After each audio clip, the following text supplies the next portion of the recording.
Titin Frienslia Permata Jika NIM dari 092 mahasiswa program studi farmasi klinis kelas 2B. Jadi, video ini dibuat sebagai pemenuhan tugas mata kuliah biokim dengan topik peran antioksidan dalam patofisiologi dan manajemen diabetes mellitus. Nah, tahukah kalian bahwa kadar gula darah yang tinggi tidak hanya meningkatkan risiko diabetes, tetapi juga memicu terbentuknya radikal bebas yang dapat merusak berbagai organ tubuh. Lalu, bagaimana antioksidan membantu melindungi tubuh dari kerusakan tersebut? Nah, pada video ini saya akan menjelaskan hubungan antara hiperglikemia, stres oksidatif, radikal bebas, dan peran antioksidan berdasarkan bukti ilmiah dengan bahasa yang mudah dipahami. Semoga video ini bermanfaat, dapat menambah pengetahuan kita semua. Selamat menyaksikan. Peran antioksidan dalam mengatasi stres oksidatif pada diabetes mellitus. Nah, pertanyaan pertama yaitu apa itu diabetes mellitus? Di sini saya akan menjelaskan atau menjawab. Dari pertanyaan pertama yaitu diabetes mellitus atau DM itu adalah penyakit metabolik kronis yang ditandai oleh hiperglikemia yaitu peningkatan kadar glukosa darah akibat gangguan sekresi insulin, kerja insulin, atau keduanya. Insulin merupakan hormon yang diproduksi oleh sel beta pankreas dan berfungsi membantu glukosa masuk ke dalam sel untuk digunakan sebagai sumber energi. Nah, diabetes itu dibagi menjadi 4 tipe. Diabetes mellitus tipe 1 disebabkan oleh kerusakan autoimun pada sel beta pankreas sehingga produksi insulin sangat sedikit atau tidak ada.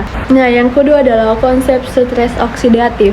Nah, hiperglikemia kronis menyebabkan peningkatan pembentukan reaktif oksigen spesies atau ROS atau radikal bebas.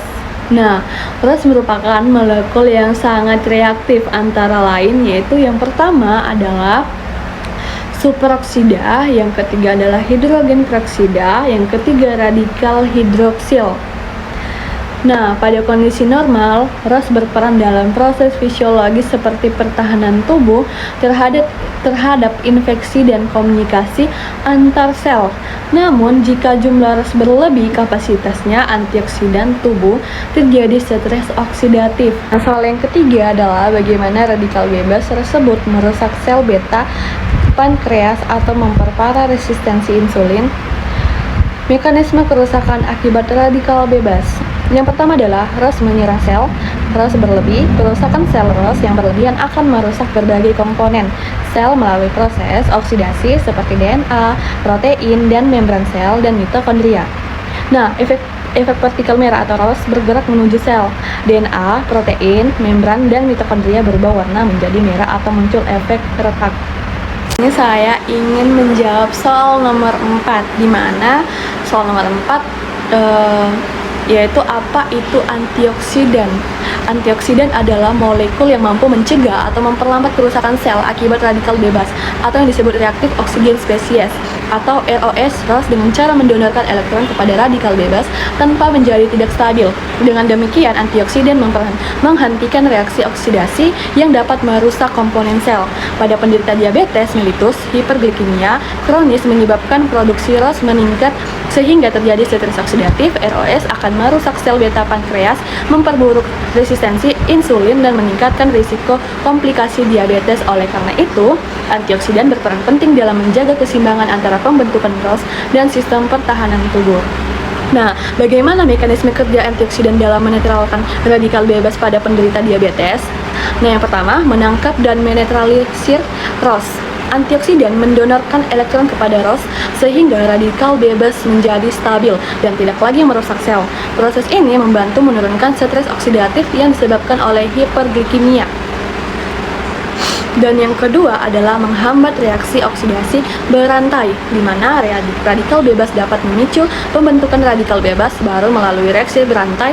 Antioksidan menghentikan reaksi tersebut sehingga kerusakan sel tidak menyebar ke jaringan lain. Nah, yang ketiga adalah melindungi DNA, protein, lipid, dan membran sel. ROS atau ROS dapat menyebabkan kerusakan DNA, denaturasi protein, dan peroksidasi lipid pada membran sel. Antioksidan membantu melindungi komponen-komponen tersebut sehingga struktur dan fungsi sel tetap terjaga. Dan yang keempat yaitu mengurangi inflamasi. Stres oksidatif mengaktifkan mediator inflamasi seperti TNF alfa dan NF-κB yang berperan dalam memperburuk resistensi insulin. Antioksidan membantu menekankan aktivasi mediator inflamasi tersebut sehingga perdagangan kronis dapat berkurang. Dan yang kelima adalah mempertahankan fungsi sel beta pankreas. Sel beta pankreas memiliki sistem antioksidan alami yang relatif rendah sehingga rentan terhadap kerusakan akibat ROS. Antioksidan membantu melindungi sel beta pankreas dari kerusakan oksidatif sehingga produksi insulin dapat dipertahankan. Yang keenam yaitu membantu meningkatkan sensitivitas insulin dengan menurunkan stres oksidatif dan inflamasi. Jalur sinyal insulin dapat bekerja lebih optimal. Hal ini memungkinkan GLUT4 berpindah ke membran sel sehingga glukosa dapat masuk ke dalam sel dengan lebih efektif dan pada akhir membantu meningkatkan sensitivitas insulin. Yang ketujuh yaitu membantu mencegah komplikasi diabetes. Dengan menurunkan stres oksidatif, antioksidan juga membantu mengurangi risiko komplikasi kronis diabetes seperti retinopati diabetik atau kerusakan retina mata, nefropati diabetik atau kerusakan ginjal, neuropati diabetik atau kerusakan saraf, penyakit jantung kroner, dan penyakit pembuluh darah periferi. Soal nomor 5 yaitu sumber aplikasi klinis. Contoh sumber antioksidan eksogen dari makanan atau suplemen atau endogen yang terbukti secara ilmiah membantu manajemen diabetes. Setelah memahami bagaimana antioksidan bekerja melindungi sel, sekarang kita akan membahas sumber antioksidan dan manfaatnya bagi penderita diabetes mellitus.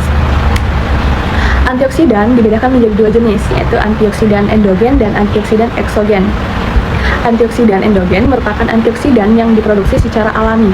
Sebagai penutup, mari kita simpulkan materi yang telah kita bahas tadi. Disinilah antioksidan dan memiliki peran penting. Antioksidan bekerja dengan menetralisir radikal bebas, melindungi sel dari kerusakan oksidatif, mengurangi inflamasi, serta membantu mempertahankan fungsi insulin. Namun perlu ingat, antioksidan bukanlah pengganti obat diabetes. Antioksidan hanya berfungsi sebagai terapi pendukung yang harus disertai dengan pola makan sehat, aktivitas fisik yang teratur, pengendalian kadar gula darah, serta pengobatan sesuai anjuran tenaga kesehatan. Semoga video ini dapat menambah wawasan kita tentang pentingnya menjaga keseimbangan antara kadar gula darah dan sistem antioksidan tubuh dalam mencegah komplikasi diabetes mellitus. Terima kasih telah menyaksikan video ini. Semoga bermanfaat. Sampai jumpa pembahasan berikutnya.